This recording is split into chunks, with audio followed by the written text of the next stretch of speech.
El profesor Jorge Isea está en sala también, Jorge Aboy, también. Va a ayudarnos en preguntas y respuestas al final también. Mm,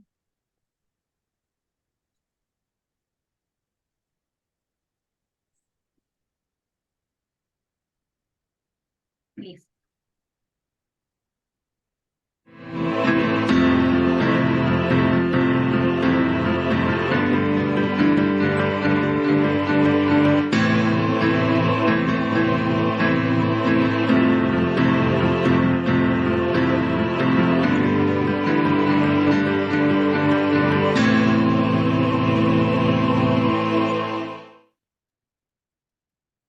Actualmente, cada vez más ha ganado terreno en el ámbito de las redes apologéticas el término garrotero para referirse a quienes hacen apologética muy agresiva. Este término ha ido suplantando de forma cuasi inmediata otros conceptos que intentaban explicar esta tendencia, como es el caso de... Polemista o propagandista. Por cierto, les confieso que este término es mucho más preciso que el de garrotero. Sin embargo, el concepto garrotero hacía más justicia a la actitud de estos propagandistas y se ajustaba mejor a su modus operandi. El primer siglo, lejos de tener un canon perfectamente definido, reflejaba una, cito, continua fluidez en la forma de las escrituras. Así que adiós a la idea de un canon cerrado, falacia non sequitur. Me voy a hacer católico. Es así, me voy a hacer católico.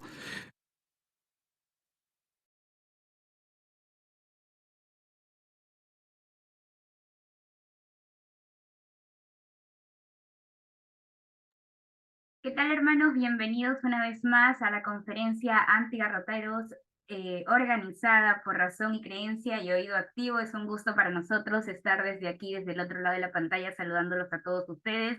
Hemos tenido bastantes dificultades y controversias a lo largo de esta semana. No ha sido fácil poder llegar hasta aquí, pero aquí estamos presentes dando el esfuerzo y la milla extra para poder traer siempre una conferencia, una ponencia nueva. El día de hoy nos acompaña nada más y nada menos que nuestro querido profesor Joan Contreras. De verdad que lo estimamos muchísimo. Ha llevado un curso ya con Razón y Creencia, así como los hermanos intelectuales teístas, así que los que nos han estado acompañando a través de los grupos de intelectuales teístas, de Razón y Creencia, o quienes lo siguen a través de redes sociales, de repente ya saben que nuestro profesor es músico, que vive en Colombia, que también tiene un pregrado en psicología. Justamente el curso que estuvo dando en Intelectuales Teístas se llamó Psicología y Fe.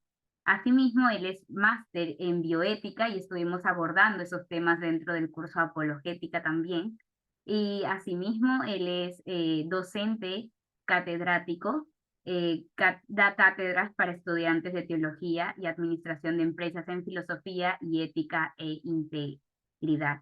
Es director del capítulo de Fe Razonable y también es autor de varios libros y generador de contenido en redes sociales. Está rompiendo récord a través de las redes sociales ahora último y siempre nos está compartiendo ahí sus logros, de los cuales nosotros también estamos felices de poder participar y poder ser parte.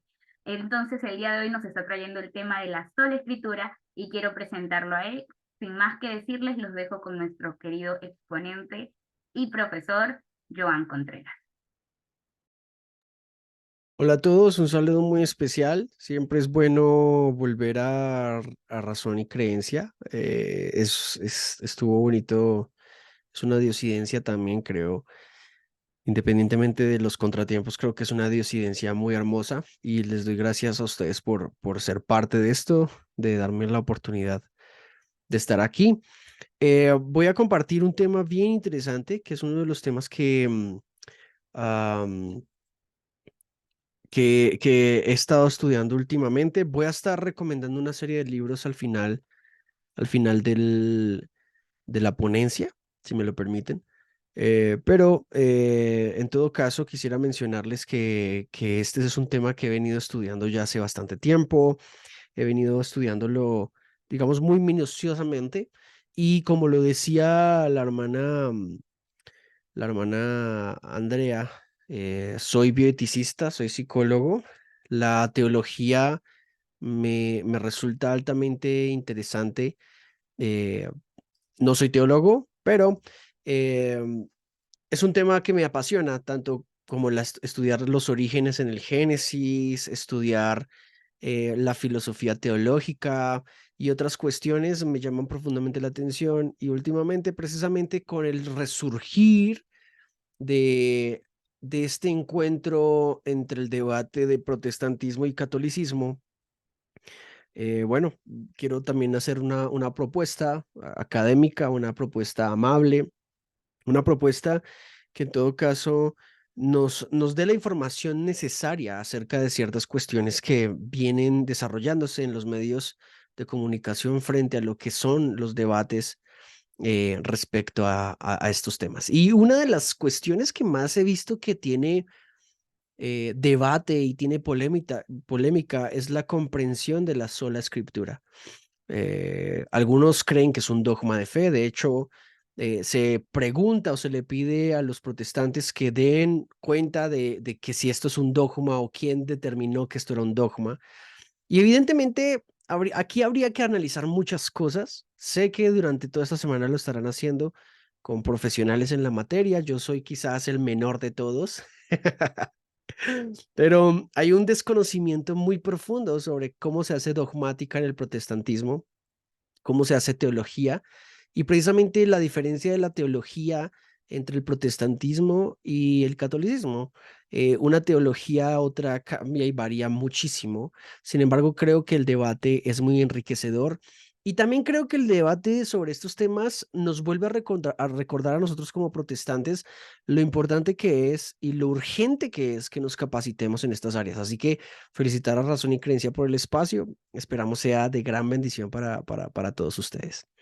Sola escritura. Bueno, este término de sola escritura, como las 5 solas, sola fide, solo Christus, em, soli Deo gloria, sola escritura, así, son como las solas que se han em, asociado con el movimiento reformador desde hace bastante tiempo.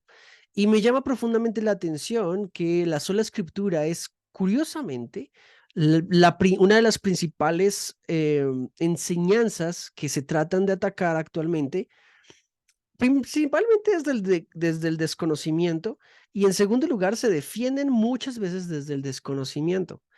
Aparte de lo que ya les decía, muchos protestantes y los católicos en general no entienden cómo desde el protestantismo se provee o se hace dogmática reformada. Y la sola escritura es un principio reformador, un principio protestante que es bien particular hoy en día y que creo que nos podría llevar precisamente a comprender nuevamente el por qué es tan importante. Así que creo que la sola escritura, al final de cuentas, en la conclusión de esta sesión, nos va a llevar a una teología reformada mucho más aterrizada.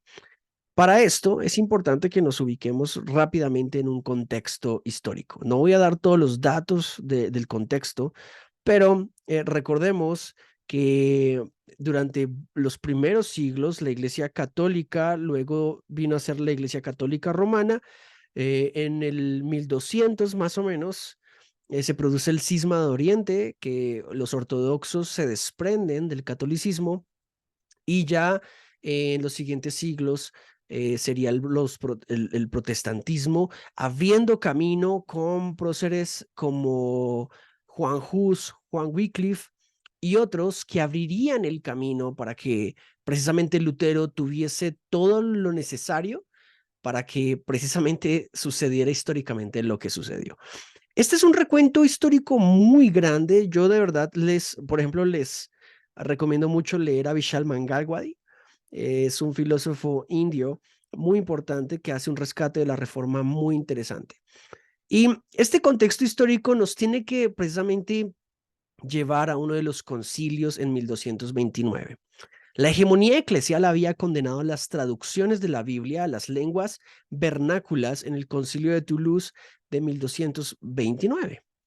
Y esto es bien importante tenerlo en cuenta porque quizás algunas personas quisieran decir que ninguna traducción de la Biblia era condenada, pero esto está en el Concilio de Toulouse de 1229. Las traducciones vernáculas o las lenguas vernáculas hacen principal referencia al hecho de que se condenaba que alguien tuviese acceso a alguna traducción no oficial por parte de la Iglesia Católica Romana.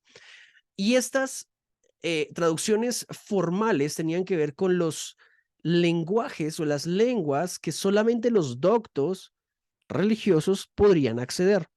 El pueblo del común no podría acceder a estas escrituras y por lo tanto Toulouse en 1229 las condenan diciendo de la siguiente manera: la decisión del concilio fue la siguiente: prohibimos también que se permita a los laicos tener los libros del Antiguo y del Nuevo Testamento, a menos que alguien por motivos de devoción quiera tener el salterio o el brevario para los oficios divinos o el pequeño oficio de Nuestra Señora, pero prohibimos estrictamente que tengan cualquier traducción de estos libros. Y esto es bien importante porque la prohibición de dichos libros en 1200 implica la hegemonía de alguna manera eclesial que había sobre el conocimiento del acceso a las escrituras. Quizás algunos, desde ciertos puntos de vista, podrían sostener que esta decisión eclesiástica de Roma en su momento tenía que ver directamente con la administración adecuada de dicho conocimiento, principalmente con el magisterio y la forma en que el Papa en su momento podría determinar qué es dogma y qué no es dogma. Sin embargo, cuando se plantea esta posición de esa manera, me parece que es minimizar el problema. ¿Y por qué digo que es minimizar el problema? Porque tratar de minimizar el problema es reducir algo que en todo caso cambió el rumbo de la historia de forma radical. Walter Casper, por ejemplo, famoso pensador y teólogo católico, menciona lo siguiente, por ejemplo, en su libro Martín Lutero, una perspectiva ecuménica. Él dice: si entendiéramos las tesis de Lutero sobre las indulgencias como él como el desencadenante, como la última gota, por decirlo así, que colmó el vaso del descontento con Roma, nos quedaríamos demasiado cortos. Y es que surge el hecho de que la reforma o el movimiento protestante se trata de reducir a ciertos hechos aislados que se pretenden decir que podrían haber sido mejorados o, o simplemente intervenidos en su momento. El problema es que Roma no quiso intervenirlos. Y el no querer intervenirlos es que precisamente Lutero viene a aparecer en un escenario en donde precisamente todo se mezcla, todo se une y todo se da para que la historia cuente lo que hasta hoy sabemos. Y Walter Casper lo dice muy bien.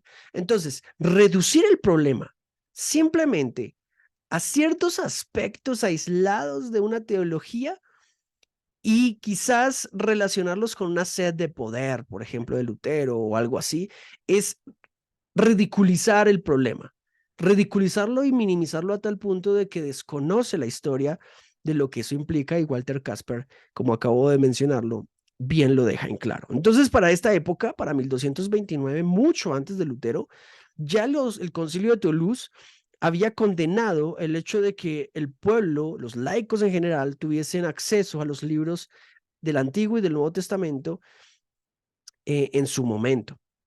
Ahora, pocos años después, otro concilio en Tarragona confirmaría la decisión de Toulouse. No solo un concilio, sino ahora Tarragona también lo confirmaría, diciendo que nadie puede poseer los libros del Antiguo y Nuevo Testamento, y si alguien los posee, debe entregarlos al obispo local dentro de 8 días para que sean quemados.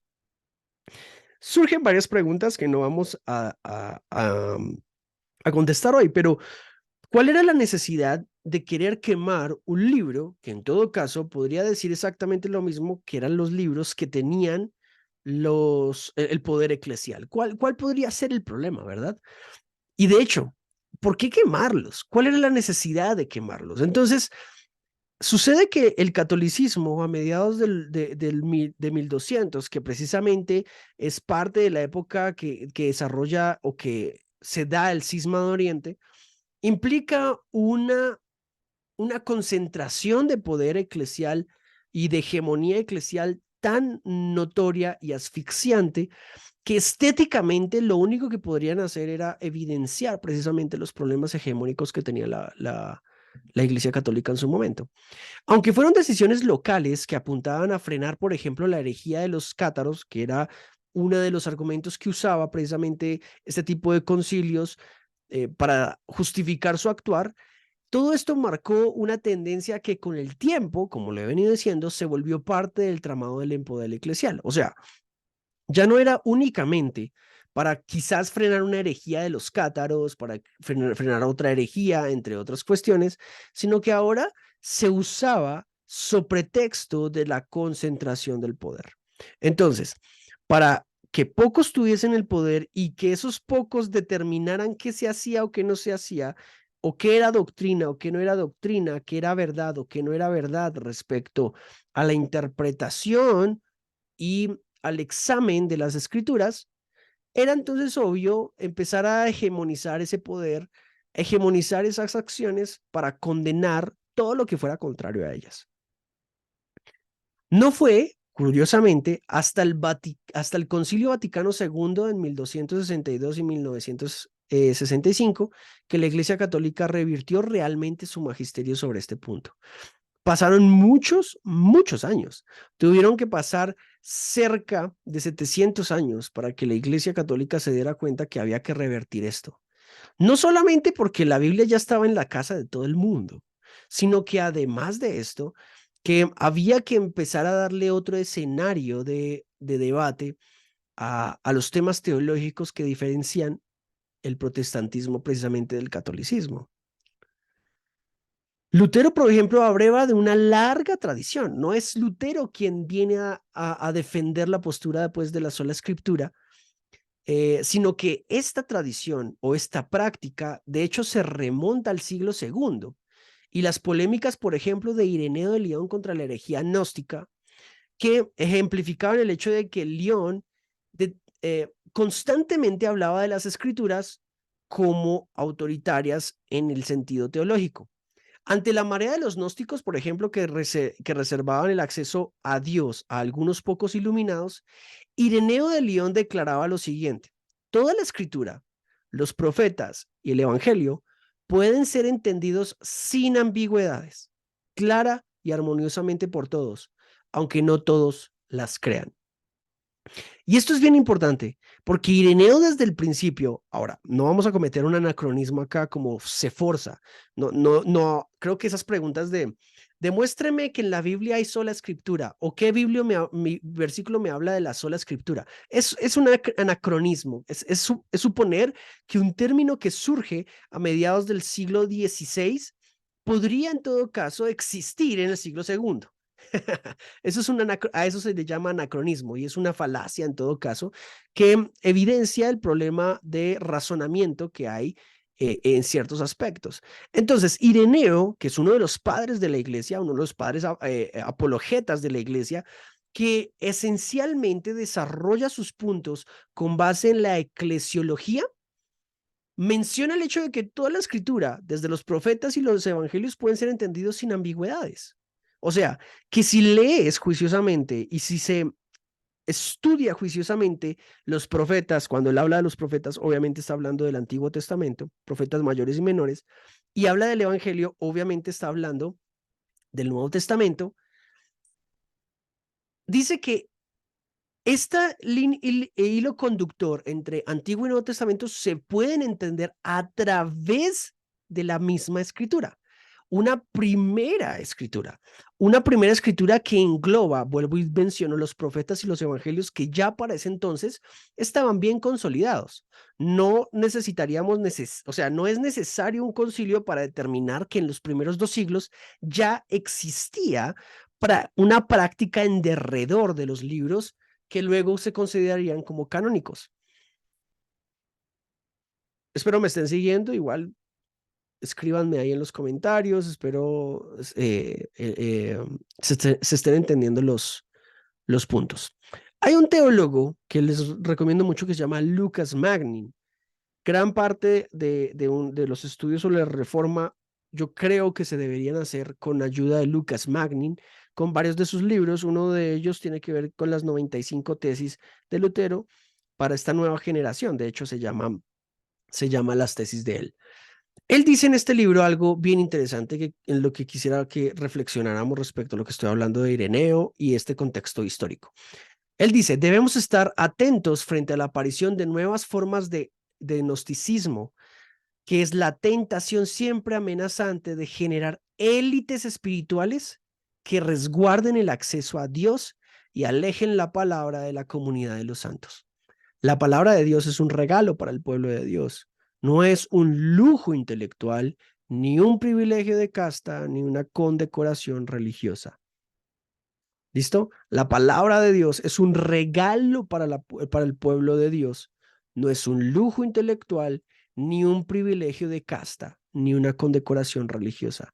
Y ese es el problema que se venía surtiendo desde el siglo II, que Ireneo trataba de frenar respecto al movimiento gnóstico, que dígase de paso, el movimiento gnóstico pretendía esto, generar el conocimiento o permitir el conocimiento de ciertos mensajes de la escritura a ciertos grupos iluminados. Implicaba, en todo caso, la gran posibilidad de la distorsión de la verdad.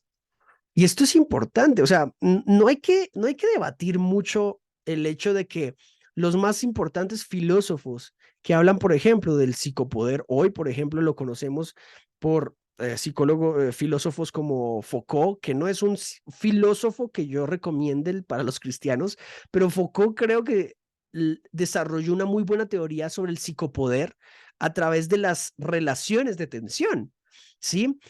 En todo caso, el conocimiento es poder.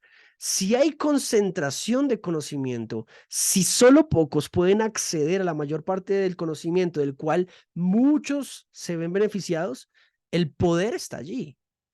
No tiene poder hoy el que tenga, por ejemplo, grandes armamentos, sino el que conoce, el que tiene la información. Por lo tanto, esta disrupción de Lutero frente a la escritura, a la vuelta a las fuentes, precisamente tiene que ver con esta disrupción en la hegemonía eclesial. Lo mismo que Lucas Magnin nos está tratando de decir. Y por eso hay que revertir el hecho de que la escritura no es un lujo intelectual, es un regalo de Dios para el pueblo de Dios. Es un regalo de Dios para nosotros los pobres.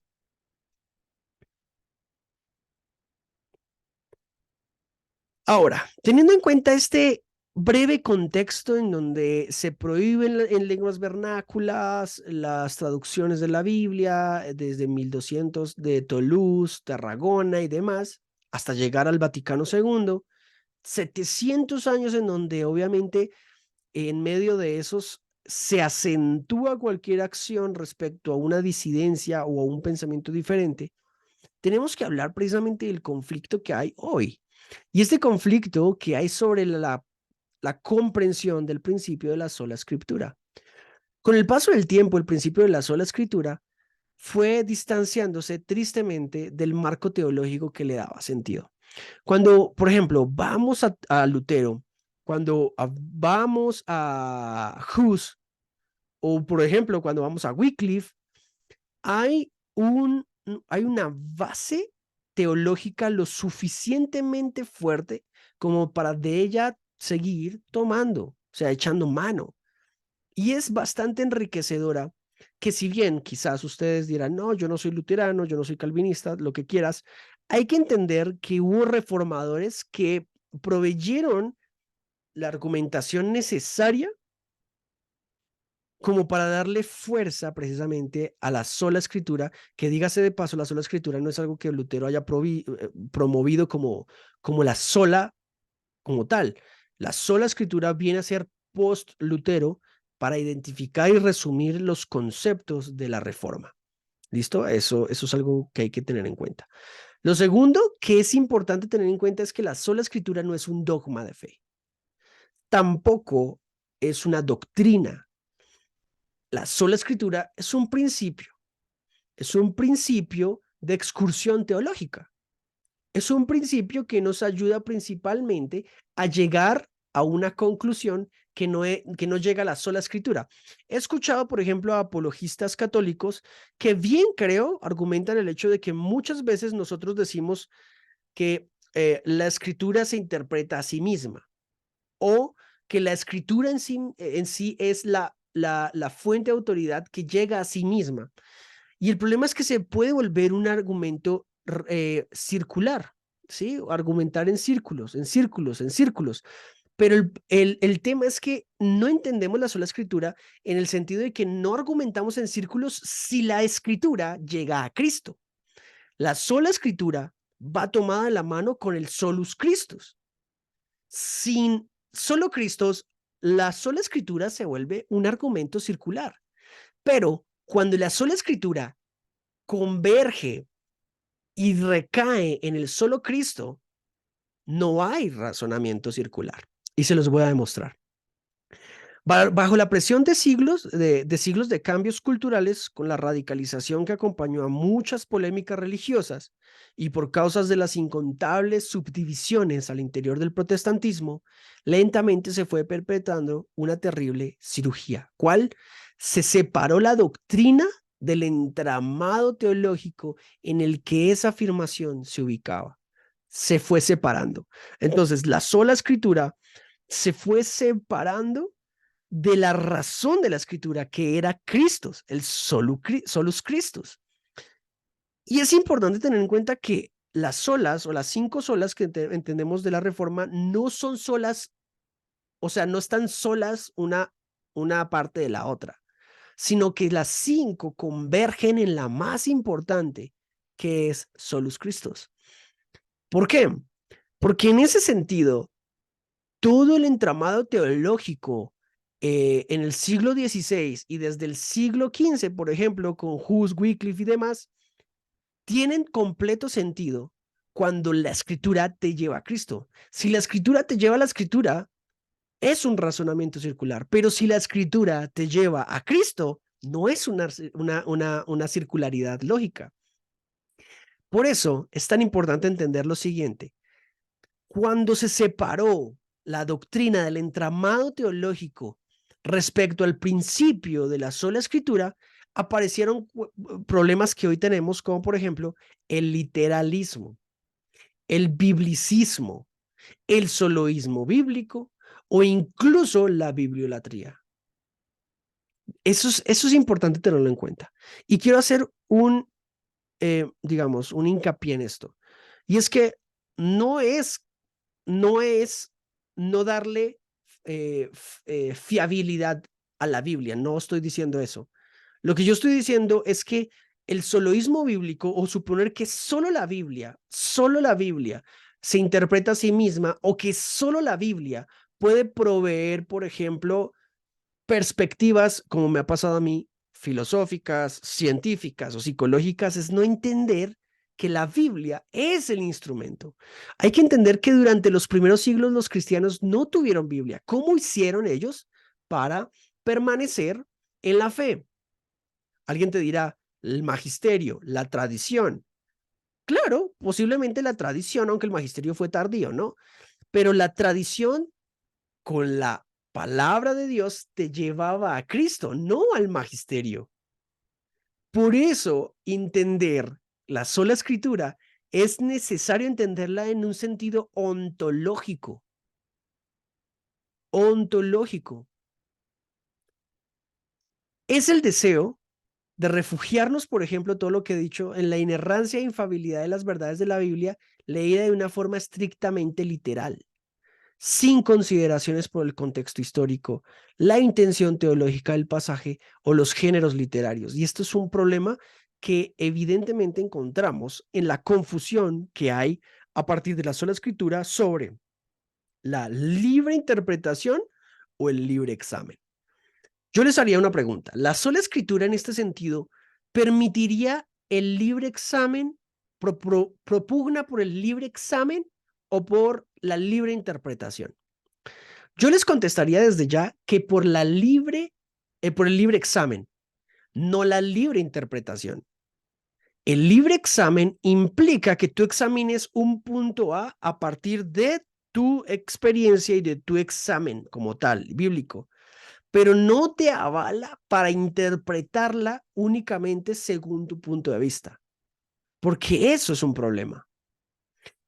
Un ejemplo de ello puede ser, por ejemplo, el literalismo o lo que hemos visto con el problema escatológico en las vertientes protestantes. Ahora, esto es un problema que creo no hay que satanizar, pero que tampoco hay que romantizar. Hay que tratarlo como tal. Cualquier uso del libre albedrío de forma libertaria, en palabras de William Lane Craig, contiene ciertas consecuencias. ¿Cuál de ellas es? Que hayan múltiples apariencias de verdad. En este sentido, por ejemplo, el protestantismo es enriquecedor en la medida en la que su teología investiga y es dinámica. En cambio, la teología católica es mucho más estática. Avanza menos en un sentido estrictamente teológico. ¿De acuerdo? Por ejemplo, tú puedes encontrar amilenialismo, premilenialismo, dispensacionalismo, etcétera, en las corrientes protestantes. Pero en el catolicismo no vas a encontrar mucha propuesta teológica respecto a escatología. Sin embargo, esto implica diferencias que deben solucionarse de manera objetiva a través del debate teológico que esto implica. Y esto es un tema que y por ejemplo, yo he visto mucho. La sola escritura no es literalismo bíblico. Cuidado con eso, no es literalismo bíblico. Tampoco es biblicismo, no es soloísmo bíblico o incluso bibliolatría. La Biblia, en este sentido, cuando pasa todo esto, se vuelve un fin en sí mismo. El principio de la sola escritura no es eso. La Biblia no es el fin en sí mismo. No sé si me hago entender. La Biblia no es el fin en sí mismo. Si la Biblia fuese el fin de la Biblia, es un argumento circular. Pero el cristiano debe entender que el fin de la Biblia no es la Biblia, es Cristo. Las escrituras deben llevarnos a Cristo. El principio de la sola escritura está íntimamente ligado al principio solus Christus. Solus Christus. En palabras, por ejemplo, de Schaeffer, de Federico Schaeffer en sus obras, por ejemplo, volumen 1, página 11, sobre Martín Lutero dice lo siguiente: la escritura recibe su evidencia por Cristo y no al contrario, Cristo por la escritura. Cristo es la palabra de Dios encarnada. La escritura, por lo tanto, solo será palabra de Dios en la medida en que contenga a Cristo. Eso me parece bellísimo.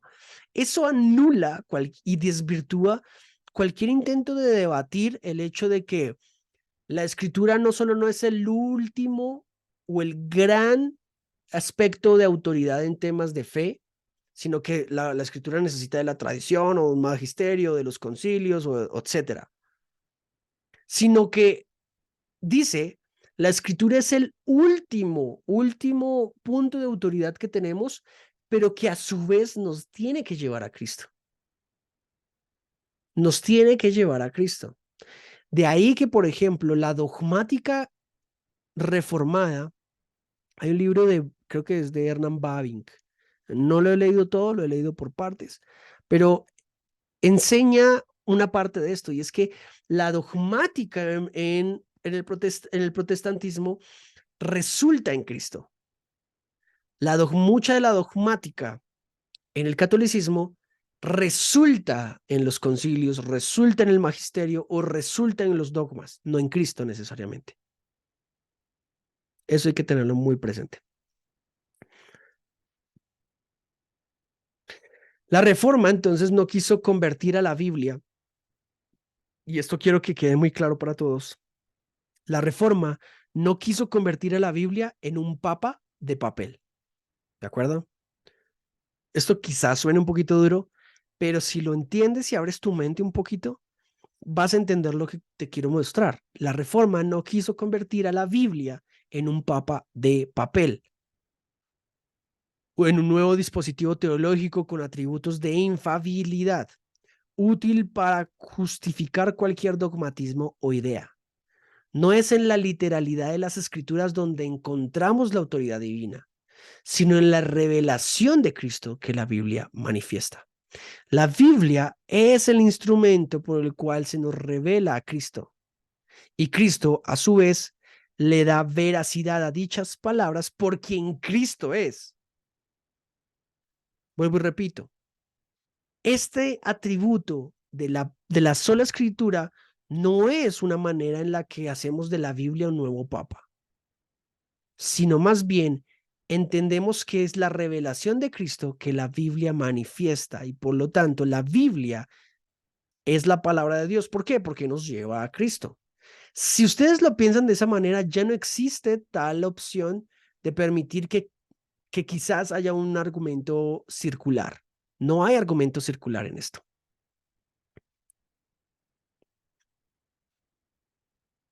Lucas Magnin, el mismo Lucas Magnin nos dice lo siguiente. La Biblia es interesante e infalible en su misión de conducirnos a Cristo. La Biblia es interesante e infalible en su misión de conducirnos a Cristo. Eso es vital entenderlo. Ahora, no sé si se entiende el punto. La sola escritura no es y no puede ser un principio que esté solo.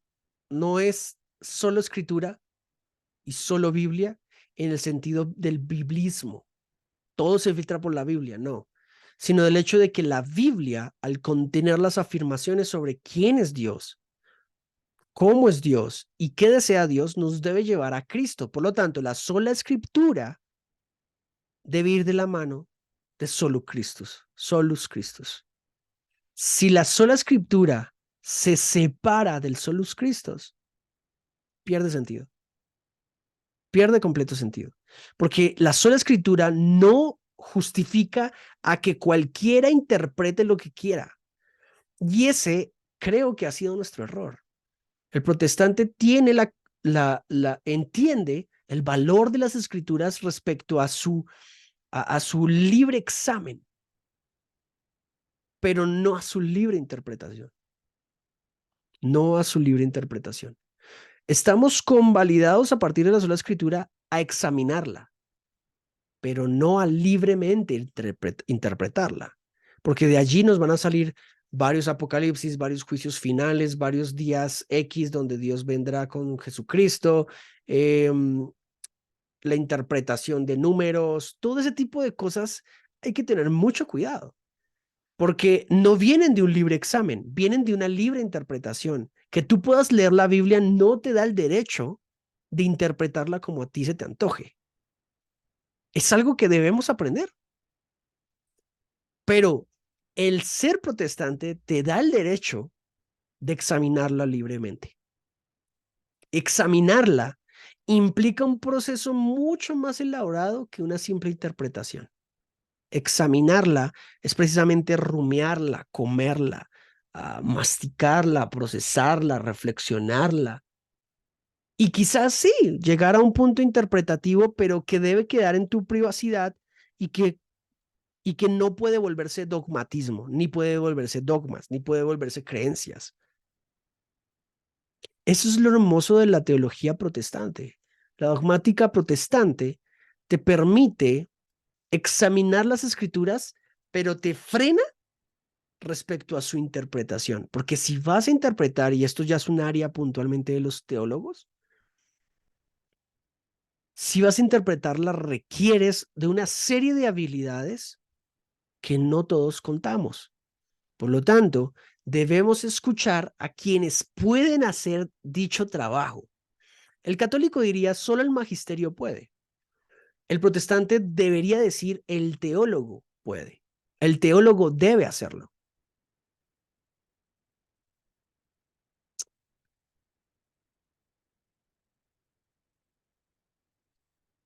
Juan 5:39 al verso 40 nos dice algo bellísimo y creo que esto clarifica mucho. Jesús mismo, cuidado, estoy hablando de Jesús mismo, dice, ustedes estudian las escrituras a fondo porque piensan que ellas les van a dar vida eterna. ¿Sabes qué dice Cristo? No lo dice Joan Contreras, y menos Joan, que no es ni teólogo, o sea, no, yo soy el menor de todos aquí. De todos los que van a estar esta semana con ustedes, yo soy el menor. Y Jesús dice, pero las escrituras me señalan a mí. Sin embargo, ustedes se niegan a venir a mí para recibir esa vida. Uf, wow.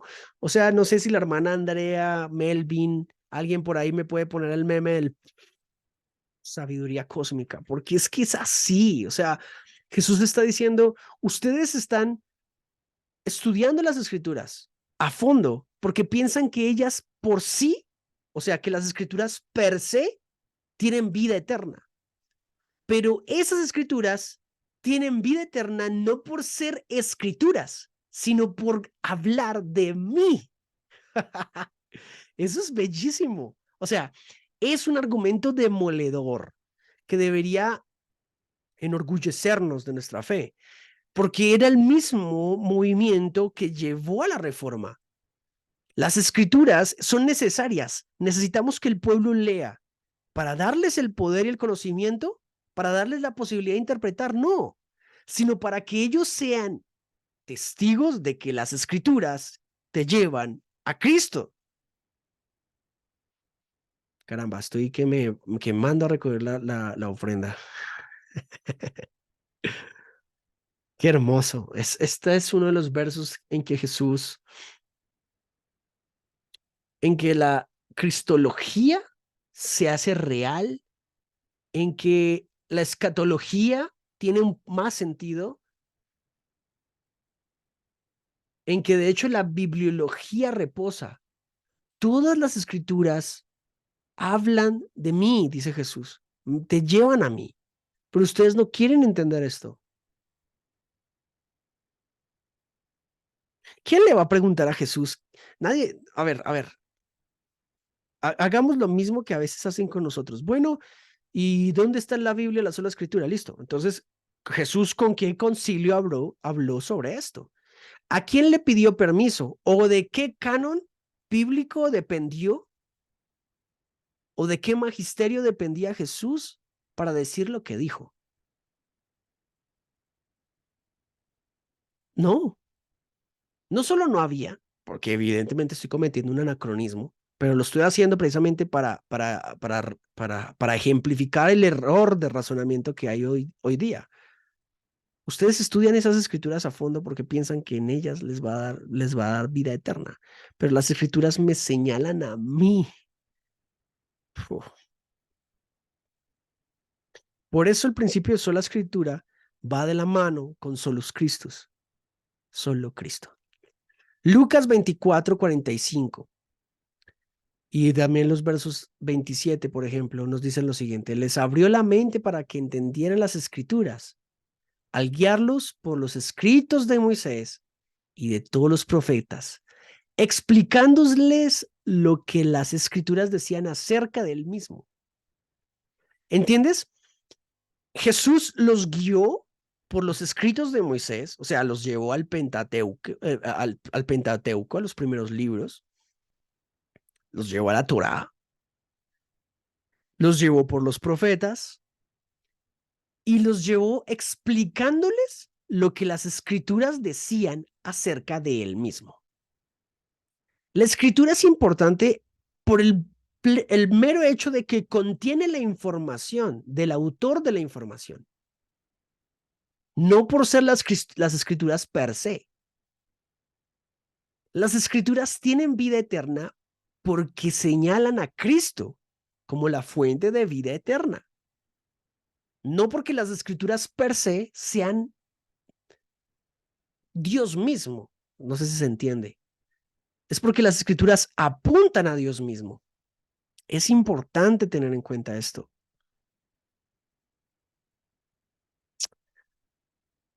Para ir finalizando, el conflicto respecto al inicio de algunas conclusiones. Ese es el verdadero criterio para juzgar todos los libros. ¿Cuál? verificar si inculcan o muestran a Cristo. Este era uno de los criterios más importantes, por ejemplo, para construir canon. Ese es el sentido que tenía la famosa desconfianza de Lutero al respecto de Santiago. Para quienes no saben, Lutero creía que Santiago era una epístola de paja, según sus palabras, porque para él no apuntaban a Cristo, sino a las obras. Ahora, Santiago está en nuestro canon porque cumple con los criterios mencionados. Sin embargo, en la crítica de Lutero frente al libro de Santiago tiene que ver con eso. Para Lutero, toda la escritura tenía que llevar a Cristo. Por eso la sola escritura, vuelvo y lo repito, tiene que llevar al solo Cristo. Sin el testimonio de la escritura, cualquier imagen que podamos hacernos de Dios, de Cristo, de la verdad o de la vida eterna es un espejismo. Sin la escritura, por ejemplo, todos podemos tener una idea de Dios. Por eso el cristiano, cuando evangeliza a un panteísta, a un agnóstico, a un hinduista, a un zoroastrista, lo tiene que llevar a la Biblia. ¿Por qué? Porque la Biblia aterriza lo que intuitivamente creemos que es el espejismo de Dios. Todas las culturas creen conocer a Dios. Tienen algo, una leve sensación de que existe Dios y de cómo es Dios y de cómo Dios, si de existir, hubiese interactuado con nosotros. Pero las escrituras tienen la capacidad de vislumbrar de mejor manera quién es ese Dios. Por eso las escrituras son importantes. ¿Por qué? Porque nos hablan de ese Dios, apuntan a Cristo. Encontramos entonces un testimonio recíproco entre la palabra escrita y la palabra encarnada. Mateo 17:5, por ejemplo, dice, escúchenlo a él. ¿Recuerdan? En el monte de la transfiguración, una voz dice, él es mi hijo amado, a él escúchenlo. Jesús está de pie al lado de Moisés y Elías, si mal no recuerdo. Moisés ejemplifica a los profetas, Moisés ejemplifica la ley, Elías ejemplifica a los profetas. Y en medio está Jesús, este tierno cordero. Y la voz dice, él es mi hijo. A él escúchenlo. A él. A él. Wow.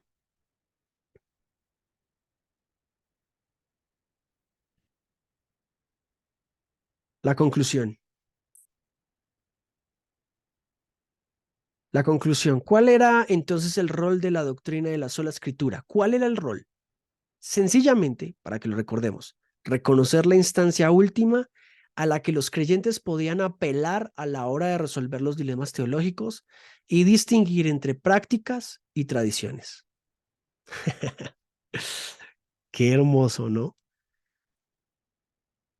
Si todos tuviésemos claro esta definición de sola escritura, sería mucho más fácil tener paz respecto a la fe que profesamos. Reconocer la instancia última a la que los creyentes, no la única, cuidado, sino la última a la que los creyentes podían apelar a la hora de resolver los dilemas teológicos y distinguir entre prácticas y tradiciones. Son las dos caras de una misma moneda, la denuncia de aquellos que quieran arrogarse el derecho de controlar la voz de Dios, por supuesto, pero también la necesidad de escuchar atentamente la sabiduría que, desde sus múltiples posiciones, ilumina el centro de toda la escritura. Qué importante es esto. Colosenses 2:2 dice, este es el misterioso plan de Dios. ¿Cuál es el misterioso plan de Dios? ¿La Biblia? No, es Cristo mismo. La Biblia, la escritura, es importante no por ser propiamente la escritura, sino porque ella apunta a Cristo. El misterioso plan de Dios, que es Cristo mismo. Colosenses 2:2. Pablo la tenía supremamente clara. Supremamente clara. Bueno, esa fue mi ponencia sobre sola escritura. creo que hay un espacio de preguntas que podemos dar, obviamente en los conocimientos limitados que Dios le ha dado a este siervo. Estaremos respondiendo lo que más podamos. Así que espero esta clase, esta breve conferencia acerca de la sola escritura haya difuminado un poquito ciertas dificultades. Antes de terminar, quisiera recomendarles este pequeño librito de Walter Casper, Martín Lutero, una perspectiva ecuménica. Es una perspectiva ecuménica, evidentemente, porque lo escribió un católico, ¿de acuerdo? Pero es bien interesante ver desde el punto de vista de ciertos católicos la perspectiva que tienen de Lutero. El libro no sé, creo que hay un curso por ahí, no recuerdo, el curso de teología patrística de Javier Picasa, también católico. Él tiene un testimonio muy importante sobre el catolicismo y tiene un valor muy bueno y muy agregado acerca del protestantismo. Y creo que si queremos ir a fuentes no sé si de autoridad, pero sí de fiabilidad sobre estos temas, Lucas Magnin. Este es un libro que creo que todos podemos acceder, 95 tesis para la nueva generación. Es una relectura de las 95 tesis de Martín Lutero y precisamente nos da una visión muy interesante y actual de la visión del reformador. Aceptando que hubo problemas históricos, claro, hay defectos en Lutero, nadie dijo que Lutero iba a ser infalible, pero también hay virtudes, ¿de acuerdo? Así que bueno, les agradezco y estoy atento a lo que podamos resolver. Excelente ponencia, estimado profesor Joan. Bien, hermanos, así como lo acaba de decir el profesor, vamos a tener unos 20 minutos más o menos de preguntas y respuestas. Y bueno, vamos a pedirles que por favor levanten su manito, así como el pastor Jorge Valles ha levantado su manito para poder expresar sus consultas o sus dudas. Y también los vamos a estar leyendo en los comentarios en YouTube y aquí en la sala también vamos a estar leyendo el chat por si tienen alguna pregunta. El día de hoy se ha extendido el tema de la sola escritura, se ha abarcado bastantes puntos, bastantes interesantes también hemos podido tocar, así que si tienen preguntas al respecto, nuestro profesor va a estar atento. Teníamos al profesor Jorge Sea también por aquí, no sé si ya regresó, pero en cuanto regrese también lo anclamos porque también va a estar posiblemente resolviendo las dudas de muchos de ustedes. El Bien. profesor Jorge se quedó sin luz, me escribió por interno. Uy, vale, bueno. El profesor Jorge se quedó sin luz. Bien, vamos entonces con la primera pregunta del pastor Jorge Valles. Adelante, hermano, puede activar su micrófono. Sí, hermano, Dios les bendiga. Hermano Joan, hacerle dos preguntas. Eh, en qué momento de en qué momento de la historia se afirmaron las cinco solas que se dice que existen, ¿verdad? ¿Y cuáles fueron aquellas doctrinas falsas que no se apegaban a la sola escritura? ¿O aquellas doctrinas falsas o falacias o que por eso fue la necesidad de poner la sola escritura? Solamente, hermano. Ok, gracias por la pregunta, pastor. Un abrazo y un saludo para usted. En primer lugar, las solas aparecen, son relativamente modernas, o sea, no, como les digo, ni Martín Lutero, ni Ulrico Zwinglio, ni Juan Calvino, que son los tres reformadores pues más significativos, las mencionan en el sentido de las solas que conocemos hoy. Las solas fueron un proceso de construcción post-reforma para consolidar y sistematizar el conocimiento de la reforma. Entonces, aquí, por ejemplo, encontramos varios teólogos que creo actualmente vinieron a recoger todos estos aspectos. Algunos de ustedes conocen a R.C. Sproul, otros conocerán a Dietrich Bonhoeffer, el mismo Hernán Bavinck, Rudolf Bultmann, por ejemplo, en otros aspectos. Entonces, fue un proceso. Es que el tema de la reforma no es solo un momento, fueron varios momentos que desarrollaron sistemáticamente el conocimiento de la reforma, o mínimo la propuesta de la reforma, que recordemos, la reforma lo que quería era precisamente reformar la Iglesia Católica, no generar la división que hubo en el siglo XVI. Sin embargo, los resultados implicaban que el protestantismo debía sistematizar teológicamente y lo más resumido posible sus ideas para el pueblo. El pueblo no tenía todo el conocimiento para, por ejemplo, tener el conocimiento teológico que Ulrico Zwingli, por ejemplo, tenía. ¿Qué necesitaban? Sistematizarlo en palabras, en frases que fuesen memorables o que fuesen de alguna manera recordables. Y en segundo lugar, la sola escritura precisamente es un reclamo protestante en medio de la reforma hacia la hegemonía eclesial del momento. ¿Qué hegemonía? La hegemonía del conocimiento. Conocimiento que no estaba permitido precisamente para el pueblo en sí mismo. Y por lo tanto, reducir el problema o la situación con la reforma a solamente las indulgencias, como lo dice Walter Casper, es no entender la reforma. La reforma tuvo situaciones con las indulgencias y con algunas otras cuestiones, pero este tipo de cosas estalló en el hecho de que había un problema estructural y de fundamentos que había que revisar, no solamente las indulgencias, que hasta el día de hoy siguen vivas. Por lo tanto, creo que podría responderte de esa manera. Bien, entonces ha sido un proceso a través de la historia en la que hemos redefinido las solas, ya que muchos de nuestros teólogos que han defendido la escritura y han sido cristocéntricos y reformadores justamente, han ido de a pocos redefiniendo también esta fe que ahora nosotros profesamos, y a lo largo de la historia es por eso que se ha ido redefiniendo las olas que ahora abrazamos. Esperemos que su respuesta del profesor haya satisfecho la duda que tenía nuestro pastor Valles. Ahora vamos a pasar con la duda de Héctor González, de Oído Activo, que es también co-anfitrión aquí en sala, porque con él estamos llevando lo que es esta conferencia. Adelante. Bueno, muchas gracias.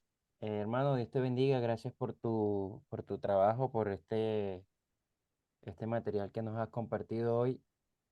Rescatar que aunque es un tema que se habla, por lo menos para la época de octubre de todos los años, siempre se habla de la reforma y de la sola.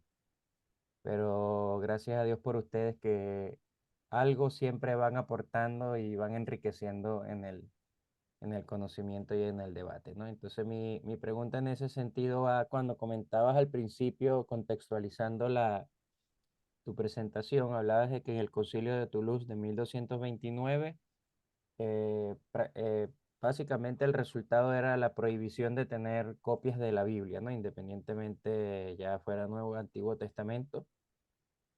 Y mi pregunta específica es, ¿hubo algún concilio posterior que revirtió esa condición o aún eso se mantendría vigente?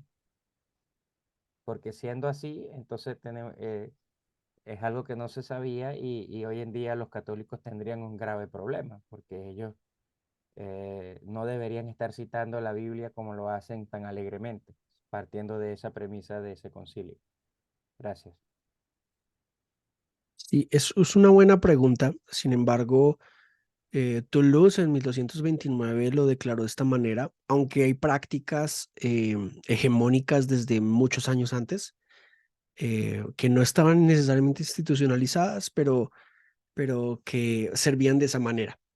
Sin embargo, hay que mencionar que digamos que este concilio se mantuvo hasta el Vaticano II. O sea, duramos casi 700 años. Vaticano II fue entre 1962 y 1965. Imagínate, cerca de 700 años con la misma situación. Ahora, hoy los grupos católicos van a la Biblia, digamos, la examinan libremente gracias al protestantismo.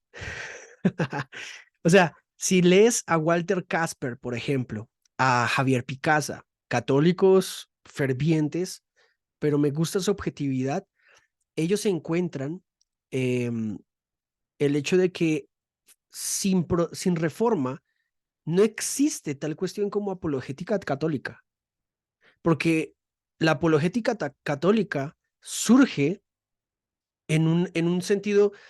Voy a hacer un breve guiño histórico. Hay reforma y hay contrarreforma, que fue el intento de la Iglesia Católica Romana precisamente de tratar de emular algunas situaciones o apaciguar situaciones que la reforma había denunciado, pero de la manera en que Roma y solo Roma quería. Entonces, entiéndase que cuando alguien quiere decir que la reforma no nos llevó a nada, pregúntate lo siguiente: ¿esta persona en dónde vive? En Occidente. ¿Y esta persona es hija de qué tipo de ideología? Por ejemplo, la ideología o la cosmovisión cristiana. La reforma nos regaló el cambio de rey a presidente. La reforma nos dio, por ejemplo, la división de poderes en los países modernos. La reforma nos dio, por ejemplo, la migración de las universidades a colegios, orfanatos y estancias para personas con dificultades. Nos dio, por ejemplo, estancias psiquiátricas para otras personas.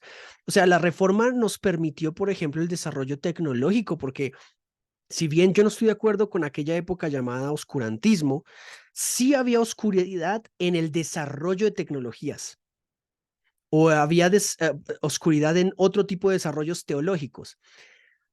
Entonces, me parece a mí que es de humildes hacerlo. Yo preferiría que la gente fuera a pensadores e intelectuales de alto nivel como Vishal Mangal Wadi, por ejemplo, que es un filósofo indio que rescata el movimiento de la reforma.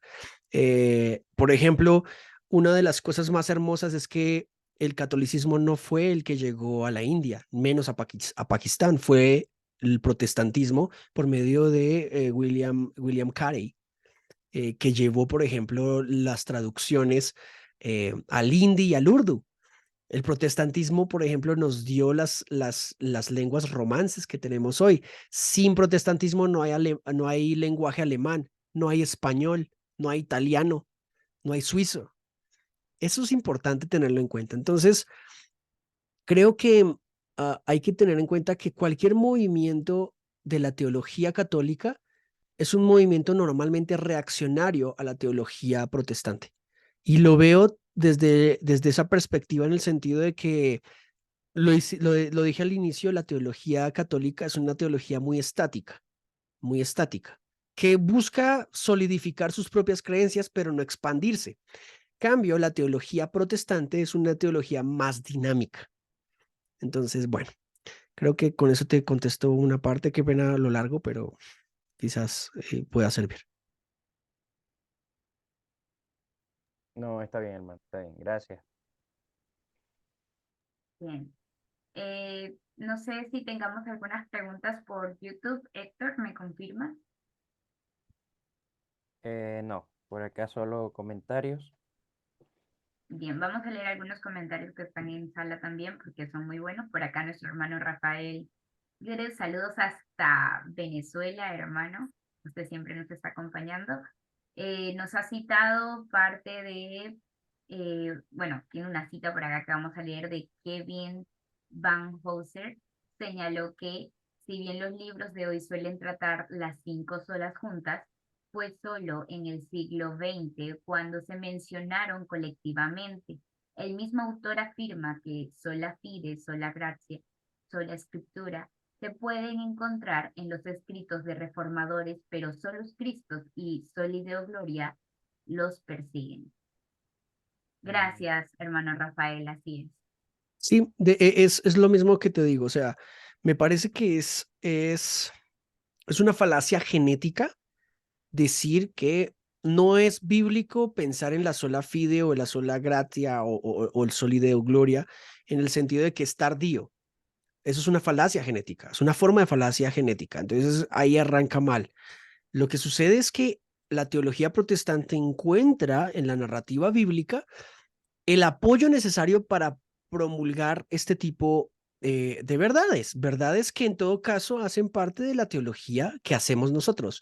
No necesitamos un literalismo bíblico, en la Biblia no necesitamos que aparezca la palabra dinosaurio para saber que existieron, tampoco necesitamos la palabra psicología para saber que hoy son funcionales de la misma manera que no necesitamos que exista sola. O sea, que Jesús te haya dicho, oye, cree en las 5 solas para creer en las 5 solas. Las 5 solas no son doctrinas, son principios rectores del protestantismo que nos ayudan precisamente a hacer dogmática reformada. Entonces, concuerdo completamente, son relativamente nuevas, son relativamente modernas, pero es precisamente un esfuerzo por la sistematización del conocimiento de la reforma que es muy grande en el suelo teológico que provee. Es casi lo mismo que tenemos con algunas terminologías actuales, ¿no? Por ejemplo, Así es. tenemos lo que es Trinidad, que no lo vamos a encontrar, posiblemente no lo vamos a encontrar, no había Exacto. en la Biblia, pero es algo que nace, está ahí, pero nosotros ya lo ponemos de manera concisa en nuestro vocabulario y a nuestro entendimiento actual. Bien, Exactamente. vamos con la pregunta del hermano Freddy, que ha levantado su mano. Adelante, hermano. Puede preguntar. Gracias, buenas noches.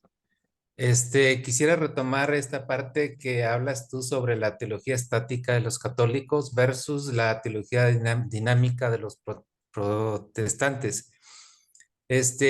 Mi pregunta es esta: ¿cuáles serían las ventajas que tú le ves a la teología dinámica?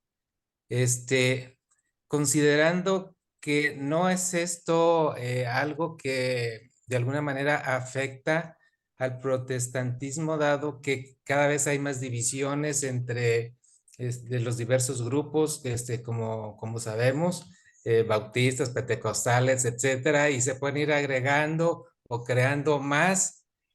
Entonces, pareciera ser que hay una especie de lugar de aspecto positivo, tal vez algo no conveniente, pero lo estoy hablando fríamente. Por eso mi pregunta es esa, o sea, ¿cuáles serían los aspectos positivos que tú le ves a esta teología dinámica? Gracias. Bueno, vuelvo y digo, yo no soy teólogo, pero te voy a responder como psicólogo, bioeticista y amante pues de la filosofía y la teología, ¿no? Yo te diría que la teología protestante en su dinamismo es mucho más sencillo transmitirla en la cultura que sea. O sea, si William Lane Craig dice que el evangelio no se puede transmitir sin la cultura en la que está transmitiéndose. Y eso es importante, porque la teología dogmática del catolicismo trata de construir, o sea, trata de hacer que la cultura se transforme a ella. El protestantismo es al revés. El protestantismo, cuando llega a la cultura, habla el evangelio a partir de las herramientas culturales que tienen. Me van a pedir hechos históricos. William Carey es uno. Él no transforma a la lengua inglesa, que la gente lea la Biblia en la lengua inglesa en India. ¿Qué hace él? Él traduce del inglés al hindi para que los indios lean la Biblia. Y el hindi se convierte en el idioma nacional hasta el día de hoy de la India. Entonces, la teología dinámica del protestantismo tiene una ventaja cultural. Por eso, curiosamente, los movimientos protestantes tienen mucha cabida en las diferentes culturas modernas. Y de allí me parece que hay una falsa analogía sobre el origen del relativismo. El protestantismo no origina el relativismo siempre ha estado. Es un hecho casi natural de la libertad humana. Lo que pasa es que el protestantismo tiene la posibilidad de transmitirse en la cultura mucho más fácil que la teología estática del catolicismo. Entonces, por eso creo que estoy más de línea de William Lane Craig en ese sentido. El evangelio debe comunicarse en la cultura en la que está, sin sacrificar las verdades originales y las verdades fundamentales. Eso me llama profundamente la atención y por eso simple y sencillamente creo que el movimiento de la Reforma abrazó por ejemplo, los siguientes siglos. Recordemos que el siglo XVI se caracterizó por la revolución religiosa, el siglo XVII la revolución política y el siglo XVIII la revolución tecnológica y posteriormente la científica. Entonces, perdón, científica y posteriormente tecnológica.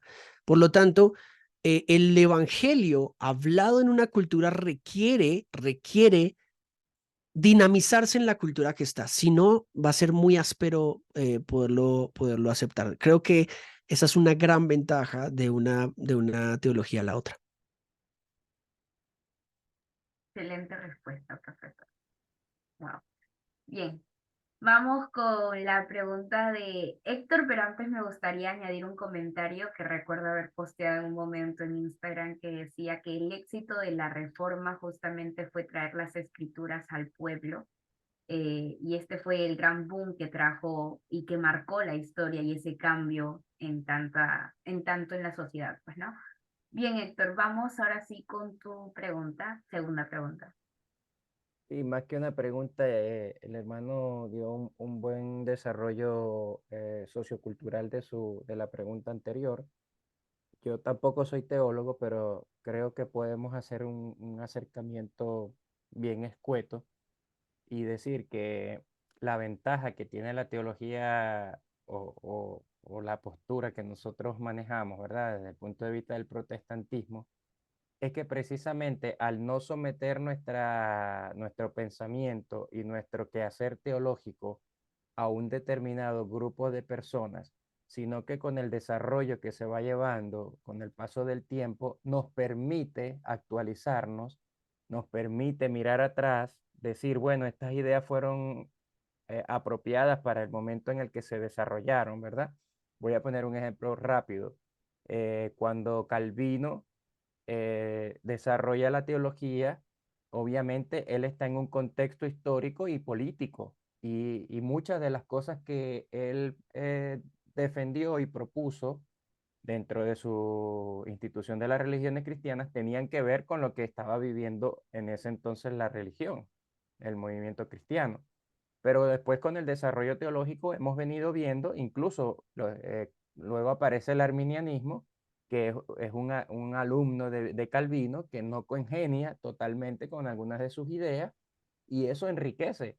Claro, tenemos que ser sinceros, ¿verdad? Que hay un grupo, hay una parte del protestantismo que no termina de madurar y tal vez ha dejado de apreciar la belleza en todas las partes, esa parte ecléctica que nos han enseñado los otros profesores, esa parte ecuménica, sana, saludable, que tenemos que rescatar, que siempre apunta a las escrituras, como lo ha dicho el hermano hoy, y que nosotros tenemos que aprender a convivir con ellas porque nos aportan, nos ayudan a crecer, nos ayudan a mantenernos y a voltear la mirada y a ver, oye, ciertamente aquí está la palabra de Dios reflejada en palabras de Calvino, en palabras de Arminio o de cualquiera que más contemporáneamente haya hecho teología. Sin embargo, en la otra acera, nosotros estamos sometidos no solamente a algo estático, sino que no está sometido al escrutinio. Yo cuando estoy en el otro lado, yo tengo que aceptar la postura, independientemente si estoy o no estoy de acuerdo con ella, porque eso es mandato de fe, es dogma dentro de la organización y nos obligan, ya sea que estemos o no estemos de acuerdo, a que lo podamos profesar y lo podamos enseñar incluso, aún no estando de acuerdo, ¿no? Entonces yo creo que esa es la parte más rica de nosotros, que podemos disentir y sobre todo las diferencias, que se habla mucho de las grandes diferencias, que por cierto dentro del catolicismo hay también innumerables diferencias.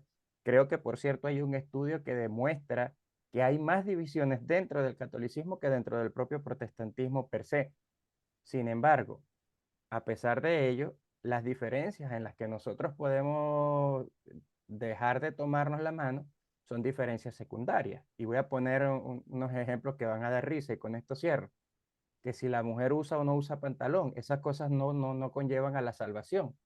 Que si me congrego en una iglesia tradicional o con batería o sin batería, esas cosas no conllevan a la salvación. Pero en las cosas fundamentales, que Cristo es Dios, que Cristo nació, vivió, murió y resucitó, que nosotros creemos en una Trinidad, en todos estos aspectos fundamentales de la teología que están plenamente desarrollados en la Biblia y que posteriormente han tenido su avance con el paso del tiempo, en esas cosas seguimos abrazados. Y cuando surja algún grupo, que por cierto lo han surgido, los unicitarios, por ejemplo, hoy en día nosotros no los consideramos cristianos. Ellos pueden decir que sí, pero nosotros tenemos que estar claros de que ellos, al quebrar cosas fundamentales de las que nosotros venimos arrastrando durante muchos años, lamentándolo mucho, ya no los podemos llamar más hermanos. Los invitamos a la conciliación, los invitamos a que retomen nuevamente lo que están haciendo, pero obviamente están en un punto en el que ya se dividieron de verdad de nosotros, ya dejaron de ser de nosotros. Cuando ellos vuelvan otra vez a la realidad de la escritura, entonces una vez más pasan a ser de nosotros. Eso es lo que yo podría complementar. Excelente, Héctor. Así es. Dentro del cristianismo protestante tenemos nuestras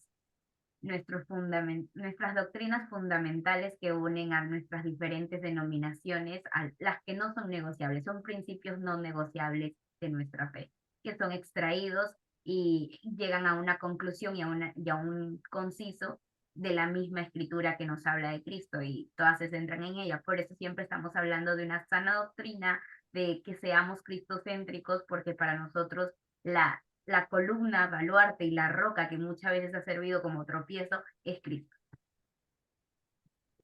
Así es. Así es. Bien, Sí, hermano. digamos que quisiera agregarte eso, ¿no? Como terminaste, creo que es la manera adecuada cuando hablamos de la sola escritura, ¿no? Que lleve a solo Cristo. O sea, lleva a solo Cristo, que en todo caso me llama profundamente la atención de Jesús. Jesús habla de la escritura, habla de que los llevó a estudiarlas, ¿verdad? Uno podría decir ahí y justificar, por ejemplo, que nosotros como protestantes estamos tratando de enseñar a la gente a ir a las escrituras, pero lo más interesante es que Cristo es el que está diciéndole, toda esta escritura me lleva a mí. Por eso la escritura es importante, no por ser escritura, sino es porque me lleva a mí, o sea, me señala a mí. Y La eso escritura. es la forma más brutal de quitar cualquier tipo de argumento respecto en contra del principio de la sola escritura. Amén. Ok. Así es, la escritura es cristocéntrica, amados hermanos, así que aquí hay una gran diferencia que hemos podido notar el día de hoy, mientras que las, los millones de papeles que tiene la Iglesia Católica, porque tiene bastantes, dan vuelta entre ellos y uno afirma al otro y el otro se afirma al otro y terminan en un círculo, mientras que la escritura simplemente nos lleva a la cruz, a Cristo, a exaltarlo de tapa a tapa, desde Génesis hasta Apocalipsis. Y qué glorioso que lo podamos tener hoy día en nuestras manos, en nuestro idioma y hasta en una app. Bien, hermanos, estamos dando por finalizada entonces esta reunión. Siempre, cada vez que digo finalizada, Melvin levanta la mano. Entonces, gracias, Melvin, por tu aporte. Ahora vamos a tomarte la palabra para que puedas expresarte y si quieres añadir algo o si vas a consultar, adelante. Ok, gracias, hermana Mónica. Mil disculpas. Profesor, excelente ponencia, como siempre, mi hermano. Yo tenía una pregunta, porque ya esto lo voy escuchando ya varias veces en los últimos tiempos, con los últimos casos que se ha visto, y algunas personas que han viajado al catolicismo argumentan este punto en particular, y ellos dicen, cuando yo estudio los padres apostólicos de los primeros siglos, me doy cuenta que no solamente eran escrituras, sino que también eran tradición y bueno, todo lo demás. Eh, y bueno, traen ellos a la mesa ciertos pasajes, obvios, son bastantes, pero me gustaría pues hacer notar, ellos te sacan a San Ignacio de Antioquía, te sacan a Papías y te sacan a San Irineo. Ok, te voy a leer una pequeña porción porque de ahí va mi pregunta, ¿no? Sí. San Irineo contra las herejías, en el artículo 3, dice, porque al usar las escrituras para argumentar, la convierten en fiscal de las escrituras mismas, acusándolas o de no decir las cosas rectamente, o de no tener autoridad y de narrar las cosas de diversos modos. No se puede en ella descubrir la verdad si no se conoce la tradición. Ese es uno de esos tantos, perdón, es uno de los tantos pasajes que usa. Ahora bien, mi hermano, teniendo en cuenta esto, vamos a ver, mi pregunta sería, ¿será que todos estos pasajes que ellos citan, que han dicho los primeros, estos padres apostólicos, son sacados de contexto? Esa sería tal vez la primera pregunta, ¿no? ¿O realmente es que lo han acomodado para ellos, pues, validarse de que no solamente, pues, están apoyando la sola escritura? Básicamente esa es mi pregunta, mi hermano, porque este argumento es típico y esto es un cliché dentro de las redes sociales. Y bueno, no sé, me gustaría escuchar tu opinión al respecto, ¿no? Sí, esta es una respuesta supremamente grande que creo que no se ha abordado y muy difícilmente Latinoamérica abordará un debate, sobre todo porque tristemente nuestra forma de debatir esos temas aquí es supremamente fanática y muchas veces sesgada, o sea, tiene sesgos de confirmación. En este sentido, yo te diría, em, yo no soy un experto en patrística, ¿de acuerdo? He leído padres de la iglesia, me parecen muy interesantes muchos de sus aspectos, pero por ejemplo esta cita de Ireneo de León que viene entre el 150 y el 200 después de Cristo, precisamente habla de la tradición oral que había en su vertiente. Recordemos que las diferentes formas de hacer la reunión en pro de, por ejemplo, de la Cena del Señor o de la celebración de cada domingo, se hizo cada una distinta según la zona en la que se ubicó. Y por ejemplo, como no tenían escrituras, o sea, no todos tenían las escrituras, la Biblia no apareció luego de que Cristo ascendió a los cielos, ellos tenían la tradición oral, pero de esa escritura. Entonces, hay que tener hay una diferencia entre la tradición católica romana, o sea, que solo justifica la línea católica romana, sobre la tradición oral. Y la tradición oral constantemente menciona lo mismo. Digamos que las creencias se mantuvieron constantemente similares durante casi un siglo, siglo y medio, en donde curiosamente aparece Ireneo.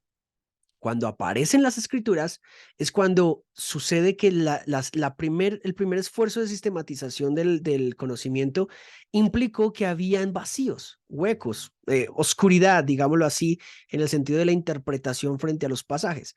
El mismo Ireneo lo habla. Entonces, creo, sinceramente me parece que hay que leer a los padres, ojalá completos, porque yo mismo hoy cité a Ireneo hablando de que las escrituras se pueden leer, tanto los profetas como el Nuevo Testamento, y entender sin ambigüedad. Acabé de darlas, de hecho, cité a Ireneo directamente hoy. Entonces, habría que contrastar si Ireneo se está contradiciendo o no. No creo que se esté contradiciendo, creo que Ireneo está esforzándose por traer luz a esto, y Ireneo está diciendo algo que yo acabo de decir. Las escrituras, cuando buscas autojustificarlas en las propias escrituras, las escrituras se vuelven su propio juez y es un argumento circular. Pero la transformación de dicho conocimiento es, las escrituras no están apuntando a sí mismas, sino a Cristo. Y luego Ireneo mismo entiende esto. Alguien puede leer a los profetas y al Nuevo Testamento y entenderlo sin ambigüedad. El mismo Ireneo lo dice. Entonces, cuando alguien te saca un padre de la iglesia para justificar algo, eh, yo personalmente lo tomo con cuidado porque habría que leerlo constantemente, en qué contexto lo está diciendo y qué tipo de enseñanza está justificando. En este momento yo estaría de acuerdo con Ireneo, pero si tú me dices eso a partir del hecho de que las escrituras no son suficientes, en el sentido de que me lleven a Cristo, yo sí tendría un problema con Ireneo. Entonces, dependiendo del contexto en el que me esté citando al Padre, hay que entenderlo muy bien. Vuelvo y repito, creo que para entender eso les recomendaría mucho leer a Javier Picasa. Él aborda muy bien esto, sobre todo teniendo en cuenta que Ireneo no se caracterizó por ser dogmático, o sea, no construyó dogma, sino que desarrolló eclesiología. Ireneo sobre todo desarrolló eclesiología. Entonces, los padres también se especializaron en ciertas áreas. Si me vas a hablar de Ireneo, hablemos de eclesiología, por ejemplo. Si me vas a hablar de Orígenes, habla puntualmente de estos temas y así sucesivamente. Pero creo que una persona que lea objetivamente a los padres de la iglesia se va a dar cuenta precisamente de que habían otros padres que tenían otra interpretación de la escritura. El solo hecho de la Eucaristía ya es un tema que divide de manera tajante. La Eucaristía, de forma literal, es un dogma desarrollado por parte de la Iglesia Católica Romana, de forma un poco tardía, y que quizás, mira, Jesús mismo podría ser ambiguo, podría ser simbólico el pan o no, como quieras interpretar tú el texto, bien, pero si lo vamos a interpretar con rigurosidad, obviamente no pasa los términos aristotélicos, creo que ya todos conocen los términos aristotélicos, y otra serie de razones que creo que llevan que el texto es más simbólico que literal. Pero entonces, dependiendo del padre que leas, el contexto influye muchísimo. Entonces, no hay que tener cuidado, no hay que tener miedo de los padres de la iglesia. Los padres de la iglesia son importantes, pero dependiendo de lo que te usen, porque yo contra la infabilidad papal podría usar, por ejemplo, a San Atanasio. Atanasio fue expulsado por 5 papas diferentes y San Atanasio defendió la deidad de Cristo. Sin San Atanasio no tendríamos la doctrina de la deidad de Cristo. Y él fue expulsado por 5 diferentes que dejaron entrar al arrianismo, al papado. Entonces, sí, me hago entender, o sea, dependiendo del padre que uses, hay que leerlo en su contexto. Sí, profesor, entonces en conclusión se quiere decir de que, bueno, primero que estas personas ya van sesgadas cuando leen los padres de la iglesia. Segundo, se podría decir de que descontextualizan todo, lo sacan de contexto, lo malinterpretan, lo entienden mal y por eso llegan a conclusiones erróneas, ¿no? Porque así como el pasaje que mencionaste, hay una cantidad, ¿no? Y bueno, lastimosamente. Ahí te Dime. agrego eso, creo que tú lo has dicho. Muchos pueden decir, yo me volví católico por leer a los padres de la iglesia, porque Ireneo dice esto. ¿Y a quién más has leído? No a Ireneo. Entonces no has leído a todos los padres de la iglesia. Yo he leído a otros, a San Atanasio, acabé de nombrarte otro, por ejemplo. Bueno, A papillas. sí, o sea, Sí. Papías, etcétera. Creo que el tema es más bien como de aterrizar el argumento y cuál es el propósito de citarme pues a un padre de la iglesia, ¿no? Ok, muchísimas gracias, profesor. Vale. Gracias. Bien, recordemos que también los padres de la iglesia no eran infalibles. La única infalible es la escritura. Así Bien, es. vamos con Héctor, que tienes la manita alzada, pero tú puedes reaccionar tu micrófono. Solo comentar que además de lo que ya dijeron, los padres no fueron homogéneos en sus ideas, es decir, habían divisiones entre los padres por 2 razones importantes. Una es de que estaban obviamente las influencias, ¿no? Oriental, occidental, y otra era la cantidad de años que dividieron a muchos de ellos. Y eso por un lado, exacto, entre las escuelas, y por otro lado, ellos muchos se retractaron porque incluso llegaron momentos en el que estaban, vamos a decirlo en estos términos, evolucionaron sus propias ideas, ¿no? Ujú. Entonces, no es lo mismo hablar de San Agustín en el año, no sé, voy a poner algo hipotético, 300, que después de San Agustín en el año 400.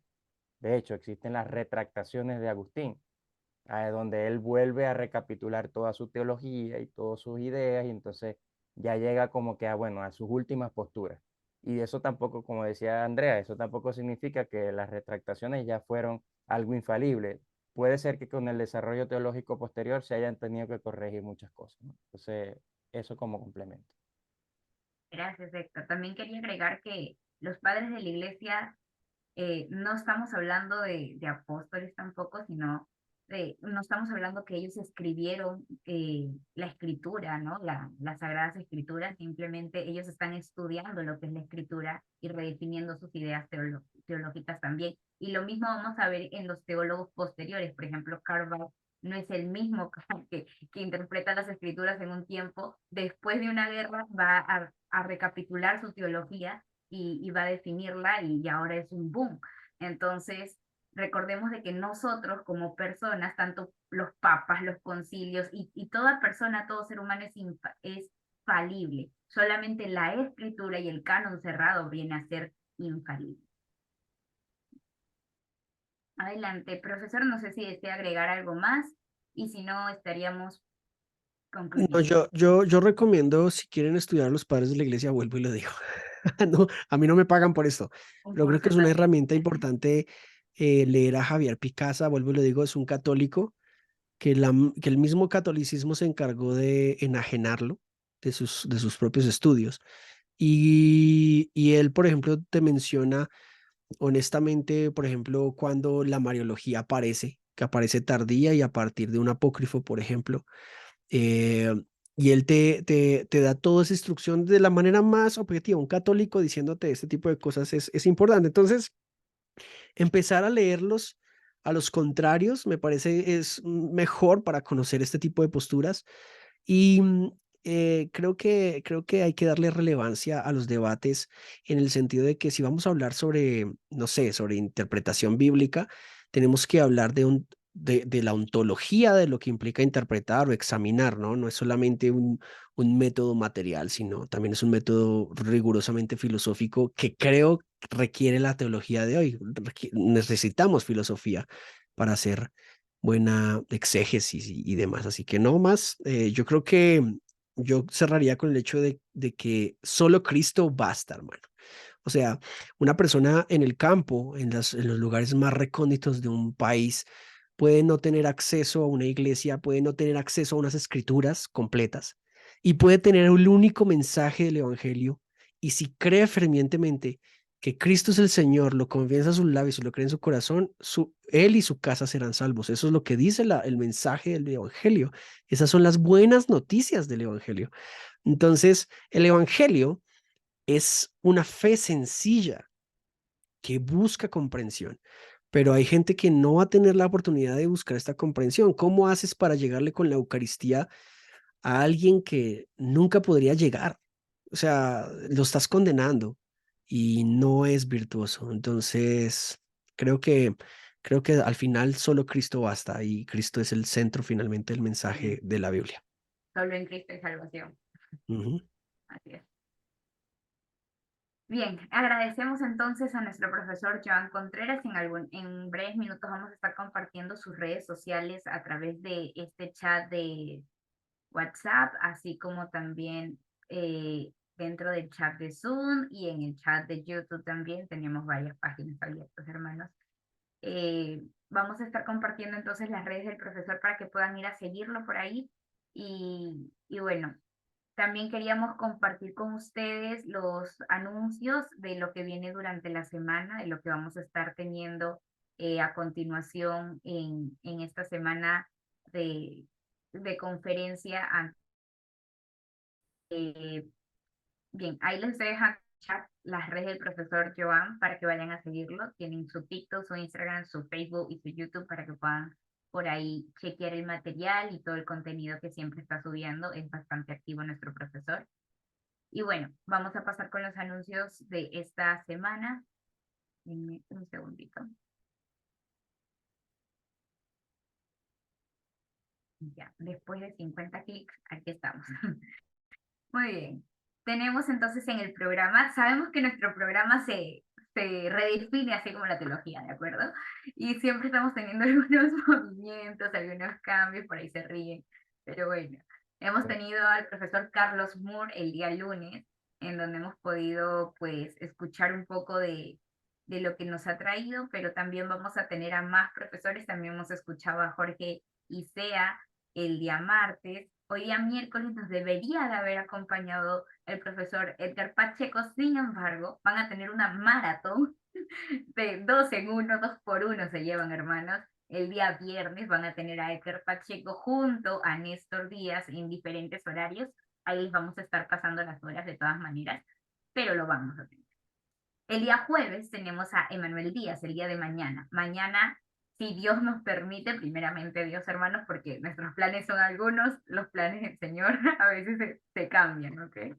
Bien, entonces el día jueves vamos a tener a Emanuel Díaz y el día viernes, como les digo, tenemos una maratón 2 por 1, un pack doble de Edgar Pacheco y Néstor Díaz. Y así pues terminamos el día sábado con Juan Carabajal. Recuerden que esta semana es una semana de anti-garroteros.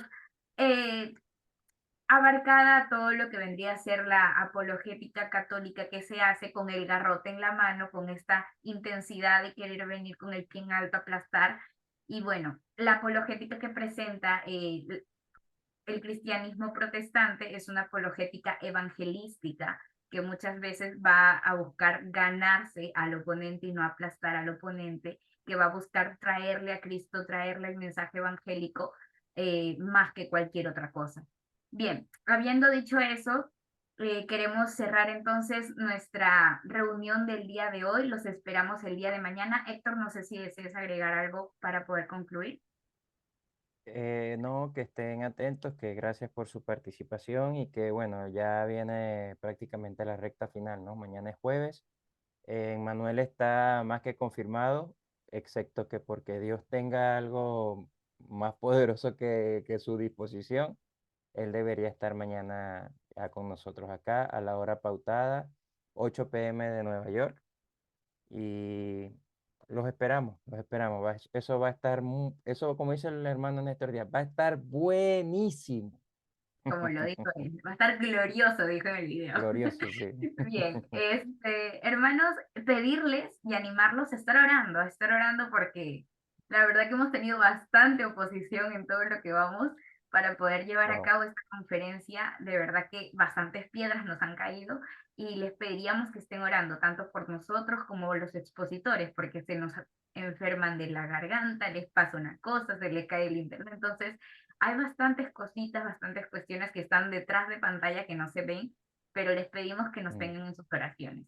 Entonces, de esta manera nos estamos despidiendo y nos vemos el día de mañana, Dios mediante. Dios les bendiga a todos. Hasta mañana. Hasta mañana.